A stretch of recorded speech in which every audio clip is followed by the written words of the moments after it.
I'm going to say something controversial. Borderline personality disorder is not a personality disorder at all. The problem is that grouping these individuals with things like narcissists has strongly demonized them and mystified them. Let me tell you what they are.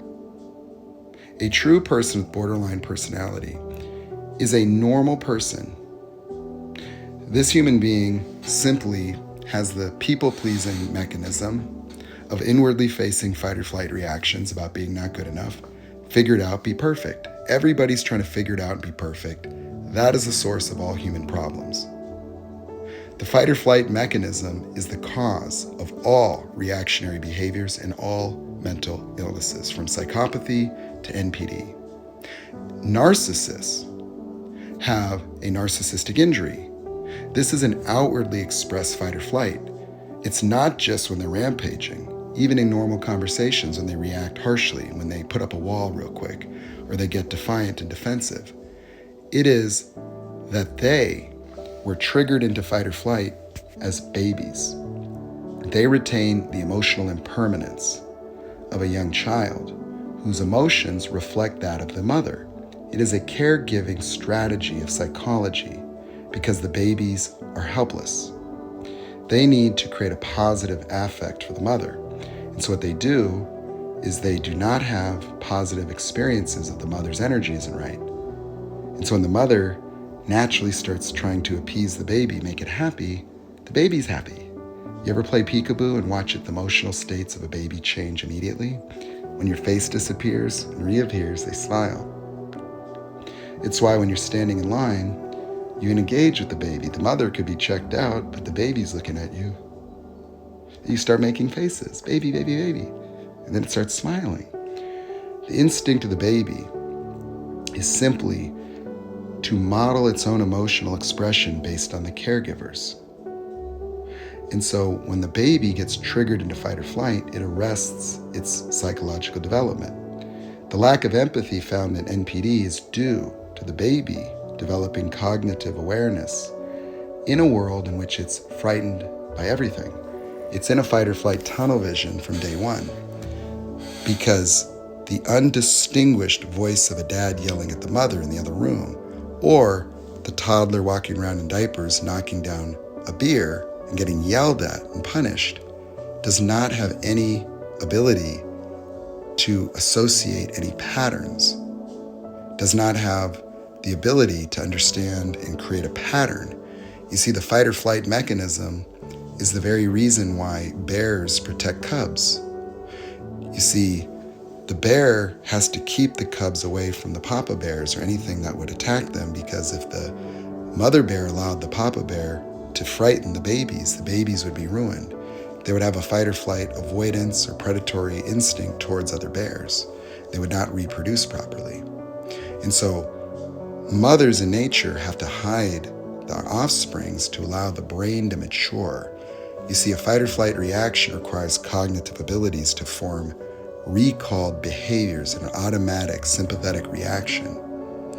It's also why we have gaslighting. It's also why people can be guilt tripped, is because those emotional states of abandonment come from childhood, where a borderline and a people pleaser has their first fight or flight between 4 and 6. This is where all abandonment fear comes from, because see, the child has developed a me. Me is a cognitive illusion of a separate consciousness, segregated from an experience of the outside world. But the thing to know is that the human brain developed without language for millions of years, and the fight or flight reaction is a cognitive modifier. It's not only a systematic response of adrenaline to prepare the body for fighting or running, but it takes the consciousness and it constricts it into a simple decision-making apparatus, fight or flight. It envelops the threat. And so the threat would be an animal.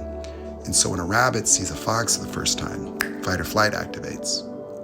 Its brain starts to memorize the discerning pattern of the fox, and whatever behavior the rabbit used to escape, if it survived, that behavior will be automatically recalled rapidly in the future. The fight or flight mechanism is simply an evolutionary psychological and physiological dynamic of the autonomic nervous system, an involuntary reflex to fear, like boo. And so what happens in human beings and children is the proverbial me is an illusory distinction that we create in our mind, where we have an outside world and inside. But you see, enlightenment restores one to the present moment experience, because what we recognize in enlightenment is that the experience of the outside world is the person, because everything you see is in your head already. So when you go in your head, that is a pathological experience of dissociating from an observable reality in avoidance of a trigger. All human triggers are created in one moment.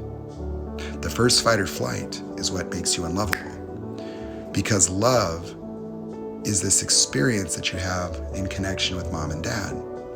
But if you get triggered at 5, either by mom or dad or any arbitrary experience, your safety, see, the safety of a bear is being around the mother. The abandonment anxiety is meant to cause young animals to follow the mother.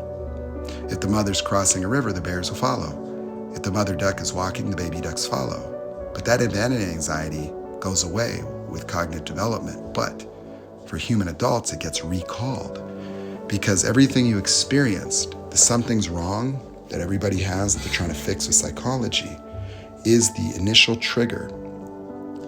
The arbitrary event that caused it has no basis in reality.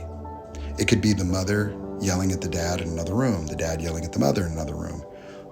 The fight or flight is like the alarm system. It's like your smoke detector. How many times your smoke detector gone off and there's no fire? It has to be very sensitive. How many times does a squirrel run from you and you're not hunting it? How many times has your dog barked at the Amazon guy, but it was not a home invasion? You see, the fight or flight takes no chances in reality. And so the very first fight or flight defines the human being for the rest of their life, because it puts you in permanent tunnel vision. See, narcissists have a very subjective reality, because they were in fight or flight, and they didn't have empathy as a child. They did not have the experience of physical love, because the fear blocks all emotion. So being in fight or flight, walking around in a world where the child did not know what caused their fear, they just have it. But it normalizes. You see, everybody has imperceptive anxiety, because the very first moment of fight or flight puts the child into tunnel vision permanently, because it makes them afraid of their parents. You see, your parents made you confused because the fight or flight told you that they were dangerous. And the abandonment anxiety is now linked to the fear of death, because the fear of death is part of the fight or flight. It's the motive that causes animals to run from each other. See, the animal does not run from the other animal because it knows it'll die. It just runs because it's afraid. And the tunnel vision is required to block all awareness other than the awareness of the other animal.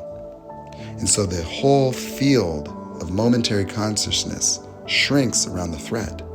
That's why guilt tripping works on you, is because when somebody triggers you with Darvo, your consciousness goes boop, and you get fixated on being not enough or being guilty. And now somebody could throw something in there where your mind will then look at the something and associate the guilt with what they're telling you you did wrong. And now you forget about what they did, or the guilt tells you it's your fault. The borderline had a normal people-pleasing mechanism, but the idealization of a malignant parent forced them to really perfect themselves, because the only way you could survive that malignant person was to be a perfect little girl, perfect little boy, and then perfect the parent, while accumulating unexperienced subconscious objective emotions. You see, the subconscious of all people is an objective reality that violates subjective reality. That's why we all have heartbreak, because the future we're living into is how we try to escape the reactionary hell of a world we're never good enough for. And so all adult reactions are pathological, with borderlines being normal people raised in an abnormal environment, and accumulating rage that comes out in splitting.